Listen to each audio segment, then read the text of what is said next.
जो समाज योग से और साधना से जितना विमुख होगा, वो समाज आत्मरक्षा के लिए कवच, दुर्ग और अस्त्रों और शस्त्रों के निर्माण हेतु सदैव विवश होगा।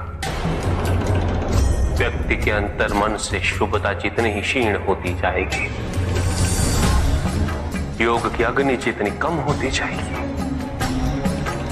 उसके जीवन में अंधकार की अग्नि भी उतनी ही प्रचंड होती जाएगी। समाज में ऐसे अभिमानी और अहंकारी व्यक्तियों की संख्या सदैव बढ़ती रहेगी पुत्र। समाज में उतनी ही तीव्रता से युद्ध और अस्त्रों के अनुनाद की दिशा में अग्रसर होगा। किंतु पिताजी, जो समाज योग शुभता से विमुख होता जा रहा है, उन्हें कैसे लौटाया जाए? प्रयत्न चाहे एकमात्र किसी के भी धरातल पे चले, जब तक सृष्टि के किसी भी अंश, जब तक एक प्राणी की शुभता और योग के द्वारा इस समाज को संचालित करने के लिए प्रयत्नशील रहेगा, जब तक वो शुभता और योग को केवल शोभा की वस्तु नहीं समझेगा, तब तक सृष्टि में शुभता की पराजय असंभव है पुत्र। तब तक योग, बल और शुभता का समापन नहीं हुआ। परिस्थितियां कैसी भी विकट हो पुत्र, अहंकार के अंधकार का आवरण चाहे कितना भी घना हो, आध्यात्म योग और शुभता का एक लघु दीपक भी सदैव उस पर विजयी होता रहेगा। मेरा एक कथन सदैव स्मरण रखना पुत्र, मन के हारने से हार और मन की जीत में ही जीत होती है। अपने मन से शुभता और योग को तुम कभी भी विस्थापित नहीं होने देना। हर हर महादेव।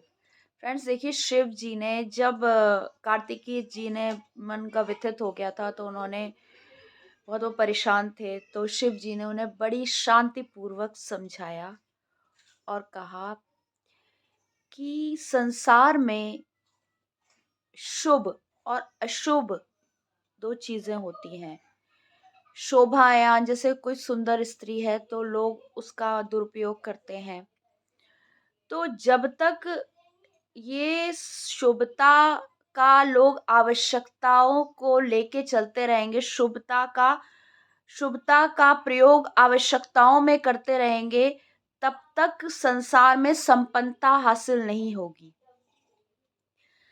इससे मनुष्य बहुत ही उद्दंड, बहुत ही गुस्से वाला, बहुत ही ईर्ष्यावान, बहुत ही घमंडी होता चला जाएगा। और ये सब जब चीजें बढ़ती चली जाएगी संसार में, तो संसार में शांति होना जरूरी है ही नहीं, शांति होगी ही नहीं।